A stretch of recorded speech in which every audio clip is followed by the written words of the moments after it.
नमस्कार दोस्तों, झारखंड चुनाव में इस बार कुछ नया और दिलचस्प हो रहा है।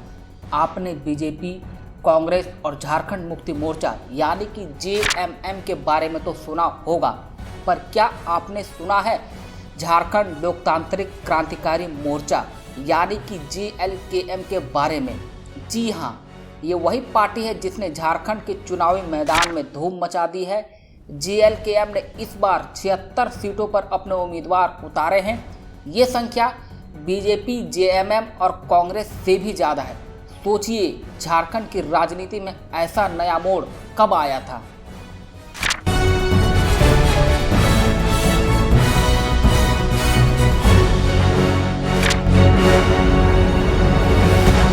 अब आपके मन में सवाल उठ रहा होगा कि आखिर ये जेएलकेएम है क्या। चलिए आपको बताते हैं। जेएलकेएम का मतलब है झारखंड लोकतांत्रिक क्रांतिकारी मोर्चा। इसे कुछ समय पहले ही एक राजनीतिक पार्टी का दर्जा मिला है और इसके अध्यक्ष है जयराम कुमार महतो।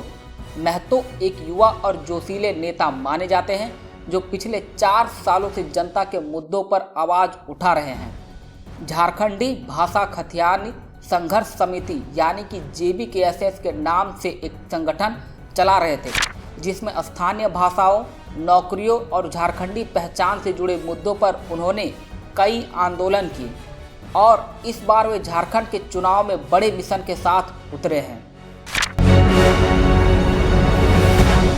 जेएलकेएम का उद्देश्य झारखंड में नई राजनीतिक ताकत बनाना है।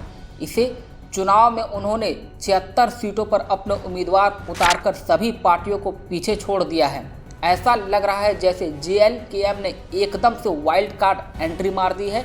एक नई पार्टी के लिए ये काफ़ी बड़ी बात है, क्योंकि राजनीति में पांव जमाने के लिए अनुभव और धैर्य चाहिए होता है। लेकिन जेएलकेएम की यही खास बात है, इनका काम बोलता है। जयराम महतो खुद 2 सीटों गिरिडीह के डुमरी और बोकारो के बैरमो से चुनाव लड़ रहे हैं। क्या ये हिम्मत का काम नहीं है? आपको जानकर हैरानी होगी कि जेएलकेएम ने लोकसभा चुनावों में भी हाथ आजमाया था। राज्य की 14 सीटों में से 8 सीटों पर उनके उम्मीदवार मैदान में थे और मज़ेदार बात यह है कि 6 सीटों पर वे तीसरे स्थान पर रहे। एक नई पार्टी के लिए यह कुछ कम नहीं है। गिरिडीह सीट पर तो खुद जयराम महतो ने 3 लाख से ज़्यादा वोट हासिल किए थे। अब बात करें जेएलकेएम के चुनाव चिन्ह की। चुनाव आयोग ने उन्हें कैंची का चिन्ह दिया है।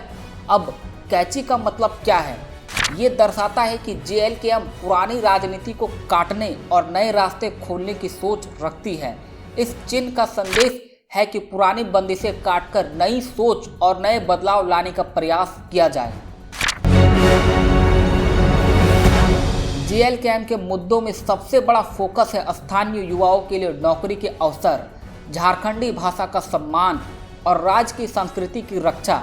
अब ये सभी मुद्दे झारखंड के लोगों के दिल के करीब है। जेएलकेएम के मुताबिक स्थानीय नीति और भाषाई पहचान जैसे मुद्दे यहाँ के युवाओं को ताकत देंगे और उन्हें मुख्य धारा से जोड़ेंगे। ये बात वैसे मुद्दे हैं जो शायद बड़ी पार्टियों ने थोड़ा सा अनदेखा किया है। जेएलकेएम के उभार से बीजेपी, जेएमएम और कांग्रेस की चिंता बढ़ गई है। आखिरकार इतनी बड़ी संख्या में सीटों पर उम्मीदवार उतारना कोई मामूली बात नहीं है। इसे देखकर लगता है कि झारखंड की राजनीति में इस बार कुछ नया होने जा रहा है। जेएलकेएम की एंट्री ने झारखंड चुनाव को तिकोना बना दिया है। एनडीए, इंडिया गठबंधन और जेएलकेएम, क्या जेएलकेएम इस चुनाव में डार्क हॉर्स साबित होगी? तो दोस्तों, क्या जेएलकेएम झारखंड में राजनीतिक जमीन हिला देगी या फिर ये सिर्फ एक शुरुआत है? आने वाले दिनों में हम देखेंगे कि झारखंड में इस नई पार्टी का प्रभाव कितना होता है। बस जुड़े रहिए हमारे चैनल से। अगर आपको यह वीडियो पसंद आया हो तो इसे लाइक कीजिए, शेयर कीजिए और कमेंट में बताइए कि जेएलकेएम को लेकर आप क्या विचार रखते हैं।